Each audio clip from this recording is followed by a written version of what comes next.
बिस्मिल्लाहिर्रहमानिर्रहीम। अस्सलामुअलैकुम। आप देख रहे हैं किचन विद सबा सहर। खाना खाने के शौकीन तो सभी होते हैं, लेकिन खाना शौक से तभी खाया जाता है जब अच्छा बना हो, टेस्टी हो और हेल्दी हो।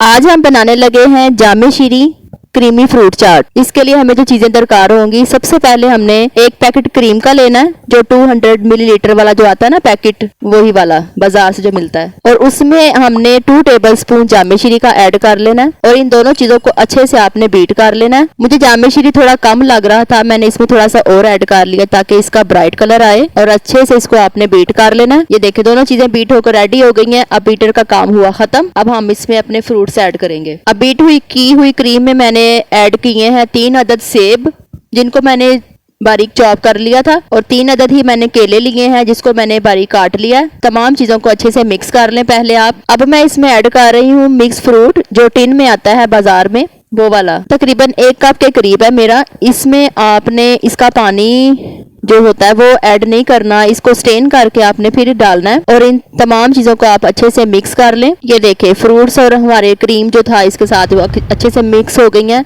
अब मैं इसकी गार्निश करने लगी हूँ। बादाम मैंने लिए हैं हस्बे जरूरत, किशमिश ली है मैंने हस्बे जरूरत। इन दोनों चीजों को ऊपर से मैंने स्प्रिंकल कर दिया। अब इसके ऊपर मैं स्प्रिंकल करूंगी अपना चाट मसाला, सिर्फ 1 चुटकी, ज्यादा आपने इसमें ऐड नहीं करना, क्योंकि ये जामे शीरी क्रीमी फ्रूट चाट है, ये ज्यादा मीठी होगी, इसलिए आपने सिर्फ थोड़ा सा 1 चुटकी के करीब आपने चाट मसाला ऐड करना है। चाहे तो आप ऐड कर लें, चाहे तो ना करें। और जो ओरियो बिस्किट थे मैंने 2 पैकेट्स लिए थे, उसको भी मैंने ऐसे गार्निश कर दिया इसके साइड पे। ये हमारी जामे शीरी क्रीमी फ्रूट चाट बनकर रेडी हो गई है। अब आप इसको फ्रिज में रख के खूब ठंडा करके इसको अफ्तारी में सर्व करें।